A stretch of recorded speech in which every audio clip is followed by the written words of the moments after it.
कालमती गांव में एक पत्ता तक नहीं हिल रहा था। बस भयानक गर्मी और मौत जैसा सन्नाटा था। पर सबसे अजीब बात यह थी कि गांव के खेत में गड़ा वह लकड़ी का पुतला हर रात अपने आप एक कदम आगे बढ़ रहा था। इसलिए गांव में खौफ इतना था कि शाम ढलते ही लोग अपने अपने दरवाजे बंद कर लेते थे, क्योंकि किसी ने भी उस पुतले को वहां नहीं गाड़ा था। लोग कहते हैं वह एक रात अचानक जमीन फाड़कर बाहर निकल आया था, लेकिन एक रात गांव के उस सन्नाटे को एक दर्दनाक चीख ने चीर दिया। सुबह एक औरत की लाश उसके घर के बाहर पड़ी मिली। उसका शरीर बिल्कुल नीला पड़ चुका था, जैसे किसी ने उसके जिस्म का सारा खून चूस लिया हो। और उस दिन से रात होते ही गांव में कुत्तों के रोने की आवाजें गूंजने लगी। लोग डर के मारे रात भर सो नहीं पाते थे, क्योंकि हर रात उन्हें अपने बंद दरवाजों के बाहर से अजीब अजीब आवाजें सुनाई देने लगी थी। लोग अपने बच्चों को सीने से लगाए अंधेरे में थर थर कांपते रहते, लेकिन फिर भी सुबह होते ही किसी न किसी की लाश मिलती थी और उनके चेहरों पर डर साफ दिखाई देता था। इसलिए गांव वालों का डर अब भयानक दहशत में बदल चुका था। ऐसा लगने लगा था जैसे अगला नंबर किसी का भी हो सकता है। फिर एक दिन सब मिलकर सरपंच के पास आकर विनती करने लगे, ये सब कैसे रोका जाए।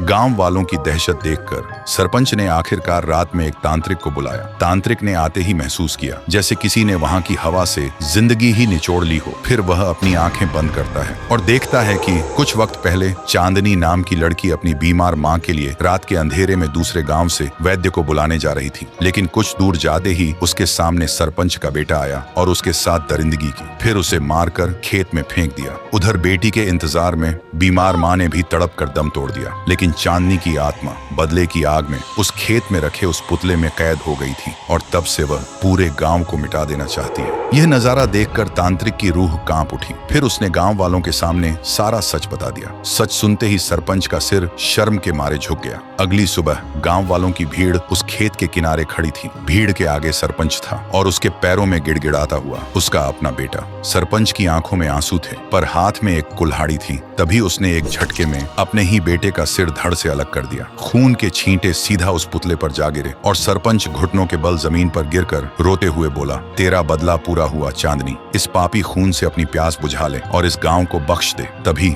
आसमान का रंग बदल गया और देखते ही देखते वह पूरा पुतला राख बनकर हवा में उड़ गया। उस दिन के बाद से कालमती गांव में मौत का सिलसिला तो रुक गया था, लेकिन उस खेत की तरफ जाने की हिम्मत आज भी कोई नहीं करता। तो दोस्तों, बुरे काम का अंजाम हमेशा बुरा ही होता है। आप अपने पाप दुनिया से तो छुपा सकते हैं, लेकिन ऊपर वाले से कभी नहीं छुपा सकते।